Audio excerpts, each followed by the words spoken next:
அப்பளக்கூட்டு எப்படி வச்சுருக்கேன் அப்படிங்கிறத பாருங்கள். இந்த அப்பளக்கூட்டுமே பார்த்திங்கன்னா அடிக்கடி நாங்கள் செய்ய மாட்டோம். என்றைக்காச்சும் ஒரு நாளைக்கு வீட்டில் காய் இல்லை கடைக்கு போக ஒரு சோம்பேறித்தனம் அப்படின்னா இந்த அப்பளக்கூட்டை செஞ்சிடுறது. வீட்டில் கடலப்பருப்பு இருந்துச்சு.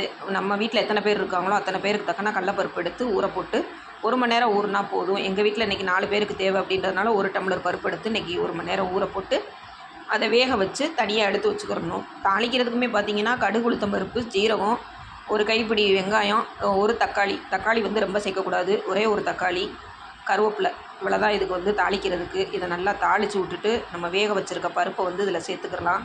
தண்ணியோடையே சேர்க்கணும். தண்ணியோடு சேர்த்துட்டு கொஞ்சம் மஞ்சப்பொடி சேர்த்து உப்பு போட்டு மூடி விட்டுறணும். உப்பு கம்மியாக தான் போடணும். ஏன்னா அப்பளத்தில் கொஞ்சம் உப்பு இருக்கிறதுனால நம்ம பார்த்துக்கிட்டு பத்தலைன்னா அப்புறம் சேர்த்துக்கிறலாம். மூடி விட்டுட்டு ஒரு 2 நிமிஷம் கொதிக்கட்டும். அதுக்கப்புறம் பார்த்திங்கன்னா நம்ம அரைச்சி வச்சுருக்க தேங்காவை இதோடு சேர்த்து ஒரு 2 நிமிஷம் கொதி வந்ததுக்கப்புறம் இறக்க போயில தான் நம்ம அப்பளம் பூவை போட்டு அப்படியே இறக்கிறோன்னா அடுப்பில் வைக்கக்கூடாது.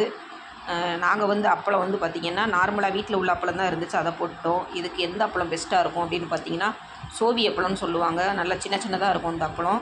அதை நல்லா பொரிச்சிட்டு நம்ம இதில் சேர்த்தோம்னா நல்லா டேஸ்ட்டாகவே இருக்கும் இந்த அப்பளம். அவசரத்துக்கு இன்றைக்கி கை கொடுத்தது இந்த அப்பளம் தான். அதனால் இந்த அப்பளமே போட்டு வச்சதுனாலேயே ரொம்ப டேஸ்ட்டாக தான் இருந்தது. இப்போ இதை சேர்த்துட்டு அப்படியே இறக்கிறோன்னா அடுப்பில் வச்சோம்னா குழஞ்சி போயிடும், டேஸ்ட்டாகவே இருக்காது.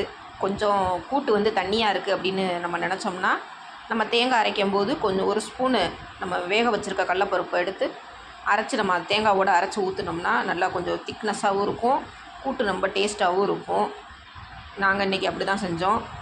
ஒரு வழியாக வச்சு இறக்கியாச்சு இந்த அப்பளக்கூட்டு ரொம்பவே டேஸ்ட்டாகவே இருந்தது. இதுக்கு வந்து பார்த்திங்கன்னா பூண்டு குழம்பு, வெண்டைக்காய் காரக்குழம்பு, கத்திரிக்காய் காரக்குழம்பு, இப்படி வந்து காரக்குழம்பு எல்லாத்துக்குமே இந்த அப்பளக்கூட்டு ரொம்பவே நல்லாயிருக்கும். ஒரு நேரத்துக்கு தான் எங்கள் வீட்லலாம் பத்தும், எவ்வளோ வச்சாலும். அப்பளப்பூ போட்டாச்சு.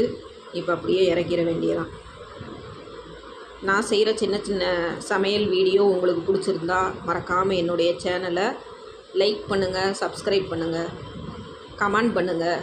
நேற்று வந்து ப்ளவுஸ் தச்சு ஒரு வீடியோ போட்டிருந்தேன், அதுக்கு எவ்வளோ வாங்கலாம் அமௌண்ட்டு அப்படின்னு சொல்லிட்டு நிறைய பேர் கமெண்ட் போட்டிருந்தீங்க. நான் வாங்கின அமௌண்ட் எவ்வளோ வாங்கினேன்னு பார்த்தீங்கன்னா 450 வாங்கியிருந்தேன்.